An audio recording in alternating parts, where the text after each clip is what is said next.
And I'll say hello, I'm Lindsay. I'm at the Longmeadow Adult Center. I'm the program coordinator here.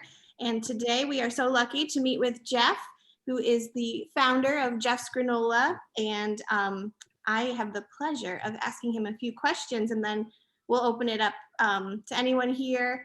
If they want to hear more, ask more. So let's see. My first question is, when did you first get interested in granola, and how did you learn more about it? Well, first off, just thank you for having me. It's nice being here. Nice reconnecting with Lindsay. There it is. Hell. Please interrupt me at any time, okay? Excuse me. My interest in granola was actually starting back in about 2011, 2012. It's really a byproduct of my interest in the Newman Zone business model. As a professor at Bay Path College at the time, I was writing a paper on ways that nonprofits can raise money, because at that time, right, we were just after the Great Depression, Great Recession, and there were lots of issues about all the decreased funding and donations being made to nonprofits. So at any rate, I was very interested in how nonprofits could raise money, and I wrote an academic paper, and one of the subjects was Newman's own business model, right, where Paul Newman started his salad dressing company and decided he didn't need any money, so he was going to donate all the profits from his company. And, you know, since it's history after that, they give away like $440 million a year from his companies now. Anyway, so I got to visit with the CEO of Newman's Own and some other people there. And it was basically like, well, how come there aren't more companies that give away all their profits like Mr. Newman did? And so I was really thinking about, well, why aren't there more companies like that? Why can't I maybe prove that you don't have to be a movie star in order to do this? And so, so I had the interest in starting the company. Where does the granola come from? My neighbor is a professional baker, and her son and I shared the same birthday. And so we were exchanging gifts at the time. And at that point, Henry was like 1 or 2 or something. So I got him like little baby stuff. And she gave me a bag of her homemade granola one day. And I got to the bottom of the first bowl, and I said, God, this is really delicious. And so I got to the bottom of the second bowl, and I said, well, I think I have a product now for my company that I'd like to replicate the Newman's Own business model. And so it's at that point that granola became a passion. And that's the genesis of the interest in the product itself. And the other thing that made it really nice was that in order to start a granola company, you don't actually need to have a lot of capital. It's not like you have to have a sewing machine or you know, some sort of production factory or whatever. You just basically bake it in your home oven or at the church oven down the street. And so it was an easy way to get into the business. I guess that's about it. Is that good enough? Yeah, I had no idea. I love it. That's awesome. Let's see. My next question is, how long have you had your business, and how long did you have it before it turned kind of professional? Yeah. As I say, I wrote the paper in 2010 and officially legally started the business in 2012. For a little while, it really was just a hobby, and I was selling granola to Bay State Health. A friend of a friend got me in front of the buyer there, and they needed granola for their inpatient food services, and they like to support local companies. So I was selling to them until 2016. In 2016, they decided to change their business model, and they went with a national food service. And so they didn't need us local guys anymore. And it was about that time as well that I decided, well, this business has kind of been kicking along for a little while. Maybe it's time to really get serious. So I actually retired a year early at 64 from Bay Path, where I was a professor. And at that point, really tried to make it, quote, professional. And that's when I started selling in some of the local supermarkets and really tried to see if this could be a viable business. And then what were your interests before granola, or what are some different interests now other than granola? Wow. Well, I like to play golf. I think that's really the only outside interest I have at this point. And the beauty and the curse of owning a business is that it is kind of all consuming. I may not spend every hour, quote, working on the company, and I certainly don't, spend all my time working on it, but unfortunately I spend almost all my time thinking about it, to the chagrin sometimes of those around me and myself actually. It's something I didn't anticipate. And as I said, it started out kind of as a hobby, and now it's become sort of an obsession. So I have some goals for myself in terms of size, um, and that's in part so I can donate more, but also it's in part so I can hire someone to do what I do, the day-to-day work. But at any rate, so my outside interest at this point is really golf. I have a really nice, close golf buddy, and we play over at Oak Ridge in Agawam, and we actually joined this will be our first year at the Ludlow Country Club, so we'll be golfing, I think, a lot more. He also is trying to move, well, we're both at the stage where we don't need to be working all the time, and we're both trying to figure out ways to have more fun. That's great. With the better weather, I hope you're out Yeah, there more. So nice. definitely. So that leads me our next question.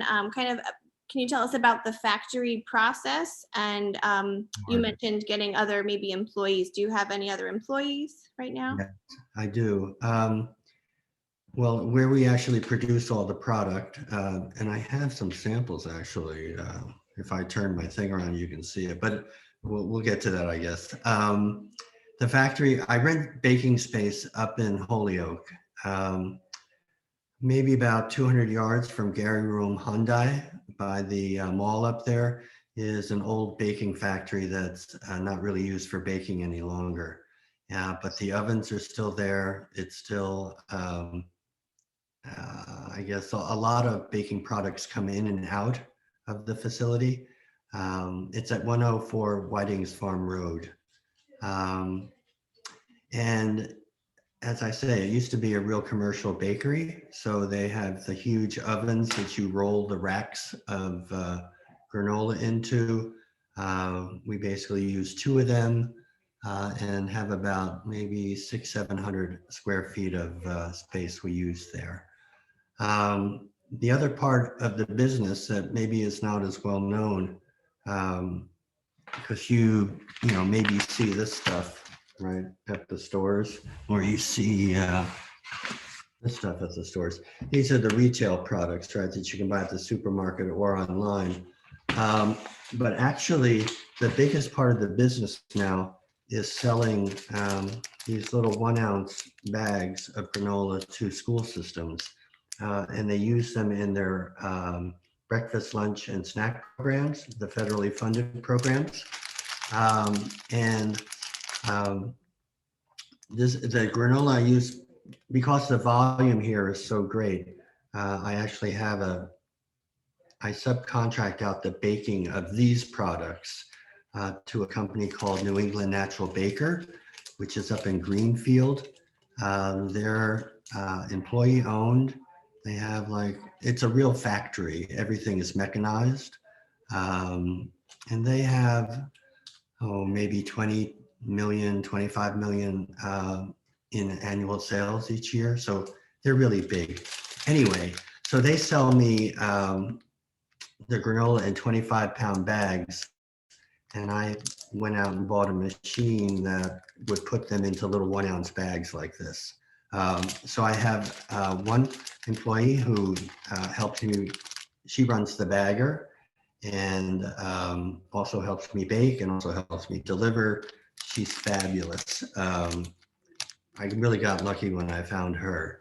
And then because the school business actually has increased and the retail business has increased, there's a second person who's coming on part-time, and it's not a regular gig for him, but it seems to be turning into a 20-hour-a-week job for him as well. He was a casualty actually of the downturn with the coronavirus. He got laid off, and he used to do production work. So I'm hoping I can bring him on full time as the year moves on. So that's sort of the factory process. Yeah, I get my ingredients from 2 suppliers. One's down in Orange, Connecticut, Aurora, and another one is Hillcrest Foods from Saratoga, New York. And they both deliver right to the factory there. So, I buy pallets of ingredients at a time, and they're very nice. They're very dependable, very reliable, and the high quality in terms of the ingredients. And so we bake and we also bag, and that's kind of what we do. The other nice thing is that at this baking company, a trucking company runs out of the same facility. So when I need to deliver things to Providence, Rhode Island, to the school system there, or hopefully tentatively almost signed on the dotted line, we'll be sending product to a big school system in the eastern part of the state. The trucking company does it all for me. Obviously I write the check, but that's really convenient. So that's essentially the production process. I get these bags from Uline. I get these bags from a company in Detroit who gets them from China. And I get the boxes from Mount Tom Box Company, which is up in West Springfield there, right by the mall in Holyoke. And you're making it sound simple, but to find these companies and to line them all up, I'm sure it took tons of research and all that. So that's amazing. Some time, and I've been really lucky that people have really helped me out along the way, because I always kind of had a hankering for wanting to run a private business. And maybe 30 years ago, I wanted to open up a daycare center, but kind of got scared away from doing that. I have a degree in early childhood education and used to teach kindergarten and preschool as my first jobs out of college. So I've always had a hankering to start a business, but I know nothing about granola. I know nothing about running a business per se. We're certainly not a for-profit. A lot of practice running nonprofits, but at any rate, the point being, I've gotten lots and lots of help along the way, and I wouldn't have been able to do it without all the help.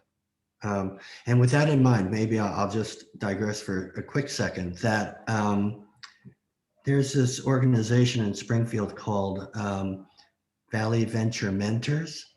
I don't know if any of you are aware of it, but it's essentially a nonprofit funded by Mass Mutual and some other local foundations.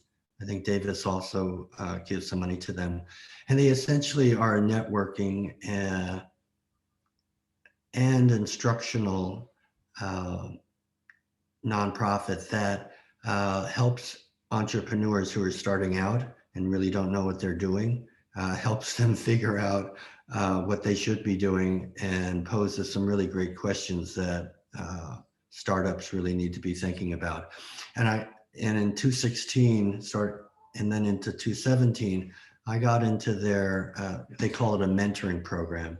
So for 6 months, I had someone who was my coach, and once a month we'd go to these networking meetings where we would present a thumbnail of our company and the biggest problem we were then facing.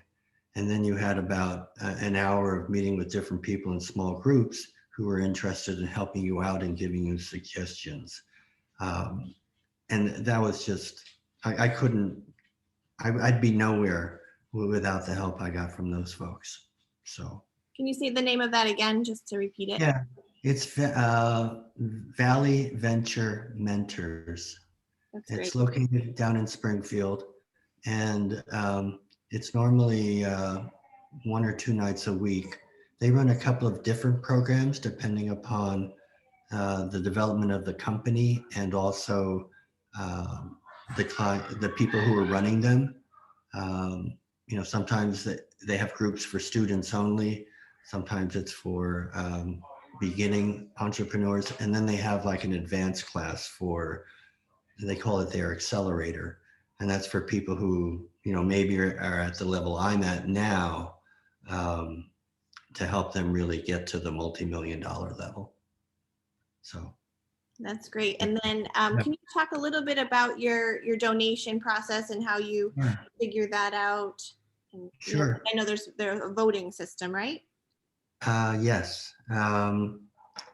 Thank you for that intro there. So let's see. Oh yeah, good. Right. So I wanted to pattern it on Newman's Own, where all the profits get donated to charities.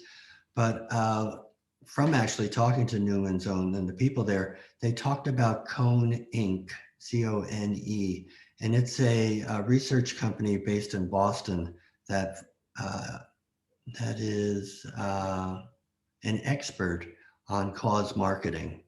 Cause marketing is where you sell your product, but there's a cause associated with it, etc.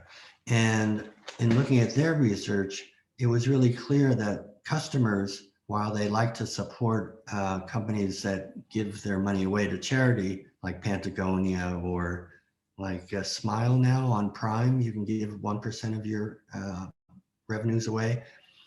Anyway, the point being that it was clear from the research that customers wanted more say in where their profits went. And so actually the original name of my company was called Your Choice Brands, because then you, the customer, have the choice of where the profits went. Changing the name's another story. But so on the back of the product, there are 3 easy steps where the customer can go to my website and choose the nonprofit that they want the profits to go to. You go to the website, you go to the donation tab. There's a little proof of purchase number underneath this back label, so I know you're not a fraud. And then you can check off one of the 8 default charities that are there, or you can write in your favorite charity. And as long as it's a 501c3, that's a designation under the IRS code that says you're a real charity and you're not cheating anyone, I'll donate the profits there. I do have 2 caveats. One is that you can't be anti-abortion. I won't donate to that. And you can't be pro-gun. I won't donate to there either. But anywhere else, any other charity, there are thousands, hundreds of thousands of them out there. I'll be happy to donate to them. And the other question I get that's related to that often is what happens when the people don't designate where their profits should go? And that's where the sort of the voting thing goes on that you mentioned, Lindsay. Essentially, maybe 10% of the people who buy product will tell me where they want the profit to go. So that leaves 90% of the profits still sitting there.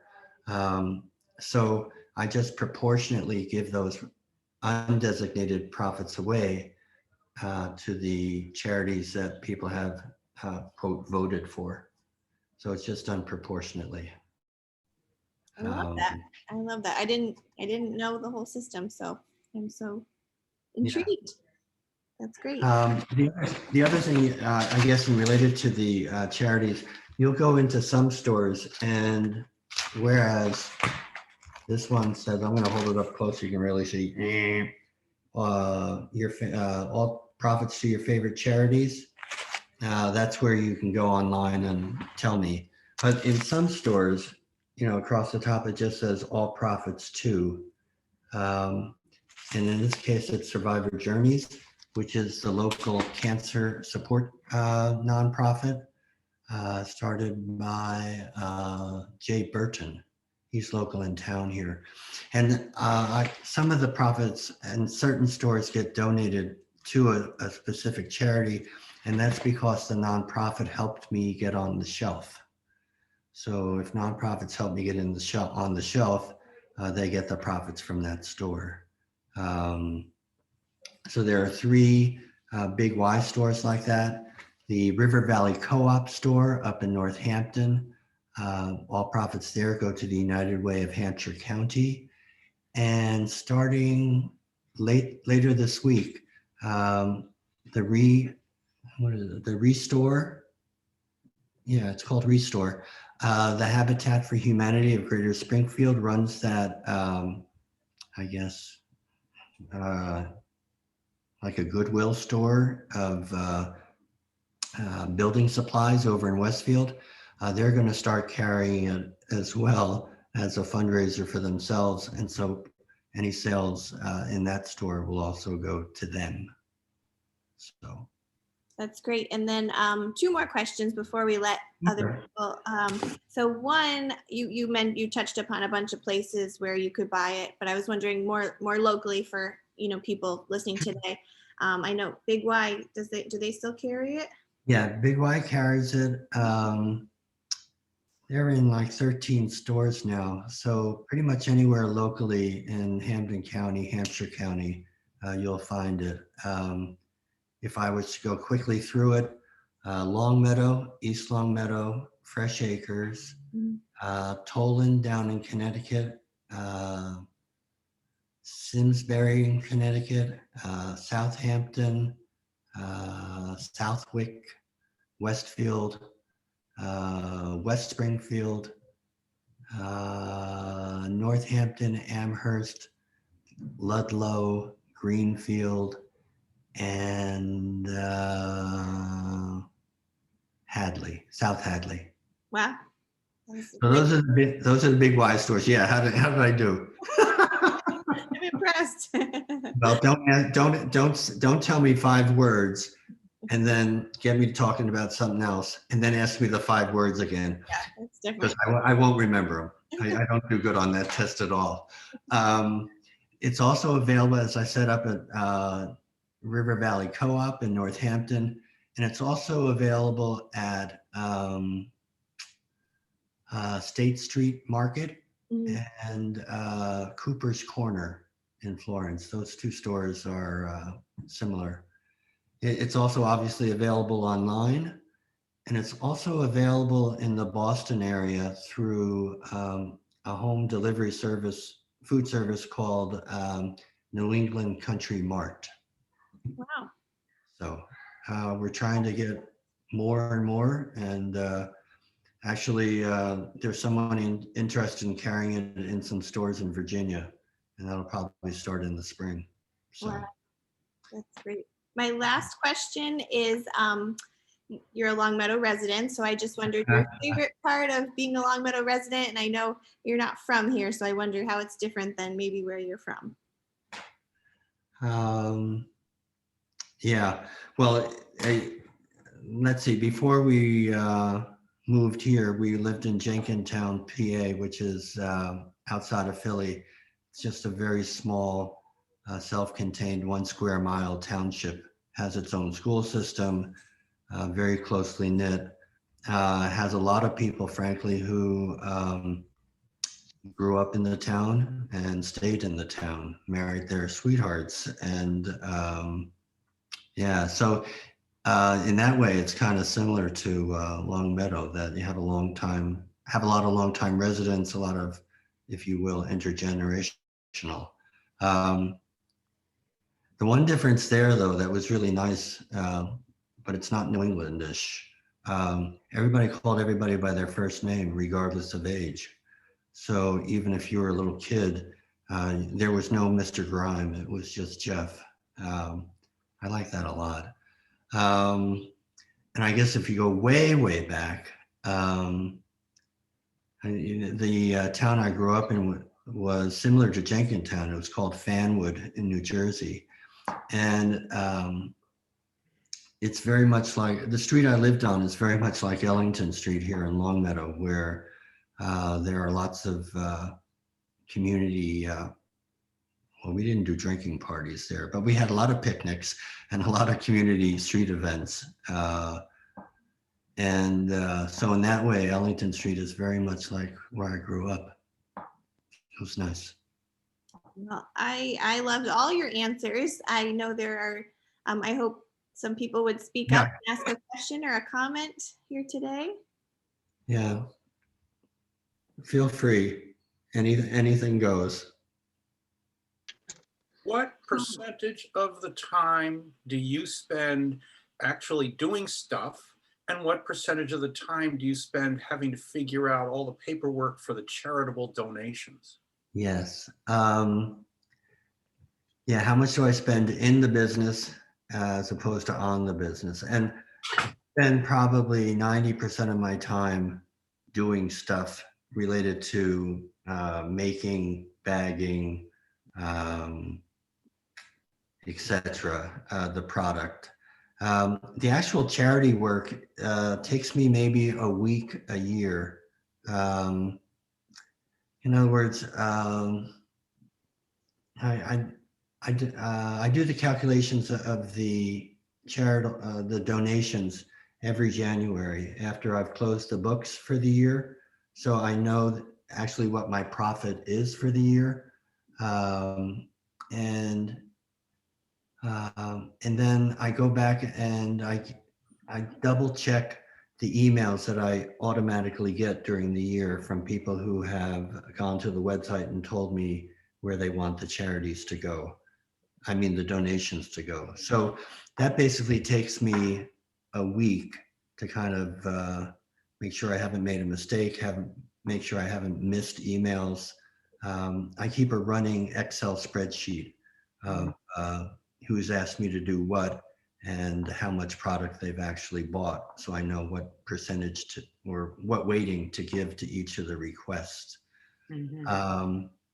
But that's part of the goal of trying to get bigger, so that I can move from, baking once or twice a week and running to stores once or twice a week, or going to meetings to try to sell more, moving away from the day-to-day so that I can be more involved, I guess, in the strategic growth of the company. Spend more time on sales or on promotions or, other stuff. Because when you start a business, right, you're doing everything and you don't have time for everything. And so the critical thing of getting the product right and out the door is where you spend too much of your time. And so you can't really spend enough time on growing the business and getting new accounts and making connections and that sort of stuff. I have a question. Did I answer your question right? Yeah, that was an excellent answer. And okay.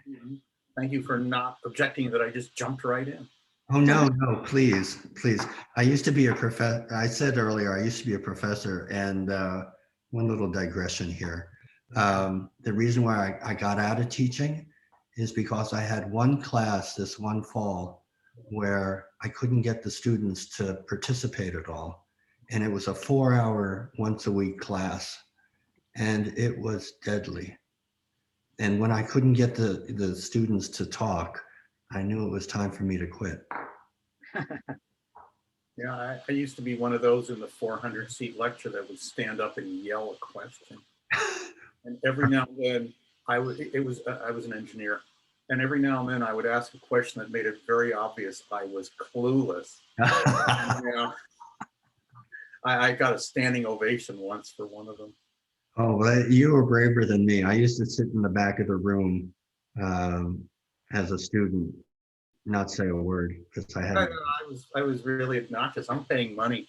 I'm going to learn something, and Wow. I don't understand how that circuit works that you've got on the board. I want to know. Well, that's good. I typically didn't read any of the assignments till the reading period before the exams, so I didn't come prepared to most classes. You didn't flunk out once and have to go back, did you? No, I did. Oh, there you go. No, I almost flunked out first semester, but I got lucky, and then after that, I kind of knew my limits. Thank you. Yeah, sure. Hi, I have a couple of questions. Sure, Carrie. Do you hear me? Yes. Oh, okay, good. One is, did you read any of the entrepreneurial books before you got started? Because I know there are quite many of them, especially the ones with big E on it. Did you? The answer there is really no. I read one that had to do with trying to balance your company with your wife. And I read that one, I guess, after I made too many mistakes and I needed to learn something. But in general, no. I kind of did it by the seat of my pants. And having been a nonprofit executive and knowing a lot about budgets and bottom lines, I guess I was, well, not overly confident, but fairly confident. So I didn't really read those. I will say though, in my nonprofit courses, I taught a lot of financial management.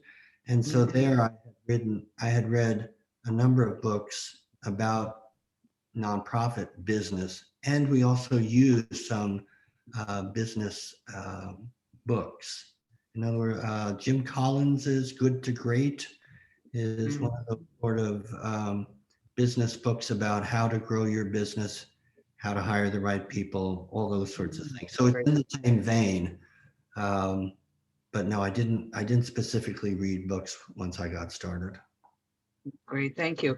Now, I know because my late husband and I had an accounting firm, a corporation for many years. So I know how to we learned about keeping the business separate from the relationship. So that's not an easy one. My other question was, what are the different varieties of the granola and what are the ingredients? Mainly sugar content, I'm curious about. Yes. I guess I have 6 different varieties at this point. This is the original. It has, the ingredients are very simple in all of them. They're what I would consider basic and wonderful. So this has rolled oats, honey, canola oil, orange juice. Orange juice is the secret ingredient. Most granola do not have orange juice in them. Yeah. And I use it in 4 of the 5 versions. But because, and then it has the dried fruit, mangoes, apricots, and cranberries. The sugar content in this is very high, not because there's any added sugar, but because there's honey, there's orange juice, there's nuts, and there's the fresh fruit, well, the dried fruit. And so this actually has 17 grams per ounce. Yeah, half a cup, 2 ounces, 4 grams. Oh, and there's coconut in this as well. Oh. Sorry. And so the organic versions of the original have the exact same ingredients, except they're all organic, and it does not have mangoes. I don't know Mm. if you've ever tried organic mangoes, but they're like shoe leather, and I've found a good one that worked. So these have the same ingredients, and these have only 11 grams of sugar in it. Much better.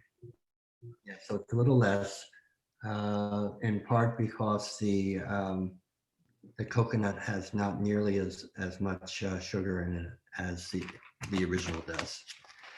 And So this- it's all natural sugars then. oh yeah, yes. And this one here was designed just for you. You can see there's 3 grams of sugar per Oh, serving. that's the one I want.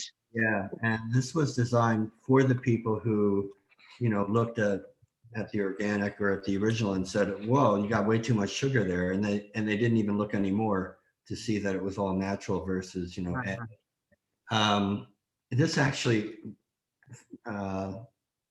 counterintuitively has just a little bit of brown sugar in it and a little bit of maple syrup, but otherwise it is gluten-free oats, organic quinoa, organic pumpkin seed, organic maple syrup, organic coconut oil, organic flaxseed, a little bit of organic sugar, organic chia, and some sea salt. That's great. Thank you. Yeah, so that's that. And then not to shortchange my latest flavor. This is a pitch, right? Anyway, this is, the latest version that Beth, my neighbor, made for me, and it is again all organic. This features pecans and cacao, those little chocolate nut Mm. fragments. And so this is gluten-free oats, orange juice, maple syrup, pecans, coconut oil, shredded coconut, those cacao chocolate nibs, organic pumpkin seeds, organic chia, a little bit of brown sugar, and a little salt. And this has 6 grams of sugar in it. Too. That's not bad. So that's low as well. And this, I'll dare say, I called it super premium, in part because the ingredients are really expensive, Mhm. and because I used a lot of orange juice in this product. There's just a lot of orange juice in the slurry that gets mixed in with the dry ingredients. Anyway, but it is delicious. I mean, like if you're just looking for something out of the bag, not with milk, not with anything, I'll dare say this is the best tasting. Great snack. Yeah. Okay. Thank you. Jeff, we had some questions in the chat here. Okay. So one of them said, is the first one you described, does it contain actual coconut or just coconut oil? Coconut. The original and these guys, they all contain some shredded coconut, as does this one. Okay, thank you. Another question, is your neighbor, the baker, still involved or did you just use her recipe? Beth, she's involved now and again. She just developed this recipe for me, I guess, 6 months ago. But she's not involved in terms of getting, actually producing the product. When I was first getting started, before it, quote, turned into a business, she actually baked all the granola for me, which was, fabulous. But then, she's got 3 kids and they were getting a little older and it was time for her not to be baking for me anymore. That's when I went to St. Andrew's Church and baked. And then when that wasn't big enough anymore, I moved up to the baking factory in Holyoke.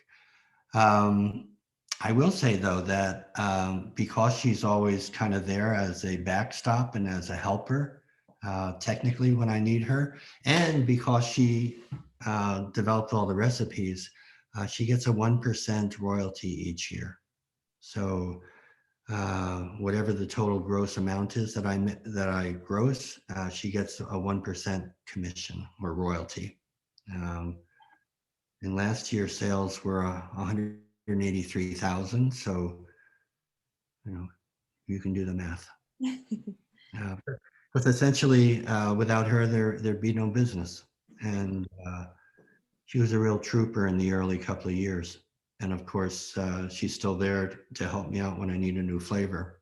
So, because essentially, like this was her original, so that was like the family recipe. But when I said people are saying they got, there's too much sugar in it, I need something that's no nut and low sugar. Well, she went back to the drawing board and created this thing. I don't know how she did it, but she was fabulous. And then when I said, I need a new flavor. I don't know what it is, but I need a new flavor. She came up with this, which is fabulous. So anyway. And let's see, another question here. I know you touched a bit on which philanthropic organizations you give to, but someone was just asking for more organizations that you give to. Sure. And I'll start by just saying, if you do go to the website, www.jeffsgranola.com, and you go to the things called news, there's a listing of all the donations I've made through the years. But let's see, just off the top of my head, let's see,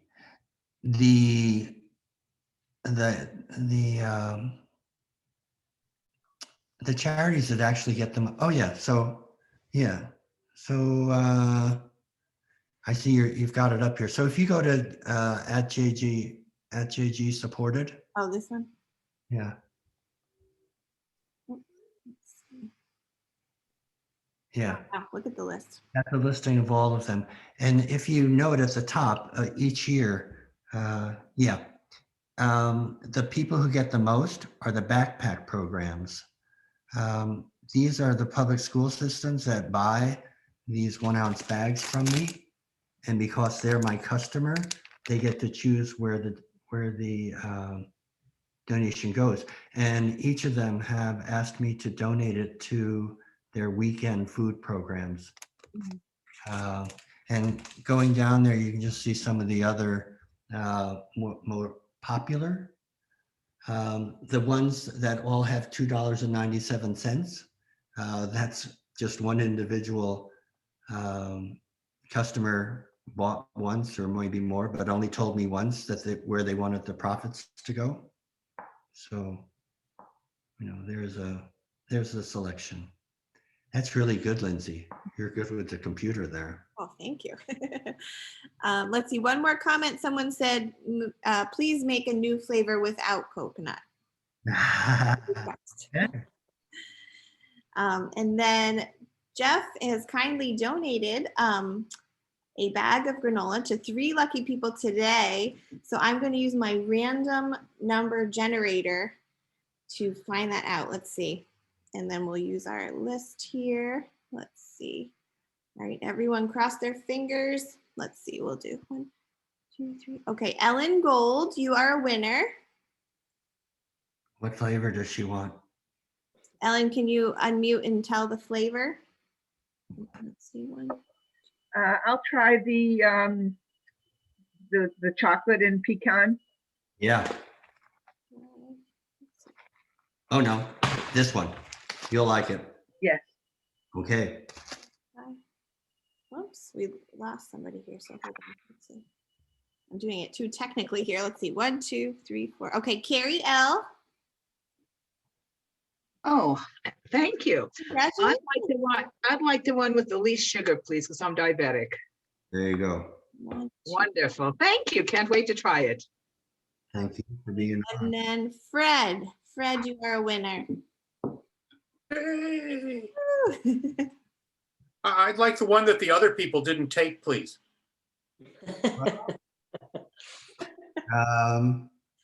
Okay, that can be the original or the organic original. Oh dear. Oh dear. This is the one my wife likes the most, but you know, it's up to you. Oh man. That's why I was glad I went third, so I wouldn't have to make a decision. I guess I'll ask which one has the lower sugar in it. The organic. I will go with the organic, please. Thank you, thank you. All right. Sure. So I know I have, just if the 3 winners could just email me your addresses, I'm sure I have them, but it's lgill@longmeadow.org, and I'll drop off your winnings, okay? Is that what you use to send us the link? Yep.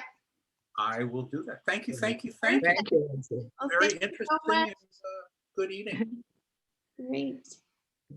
All right. Well, thank you so much, Jeff. This was so interesting to me. I learned so much. I thought I knew about it, and I really didn't. So this was so wonderful, and I'm so impressed. And thank you all for being here.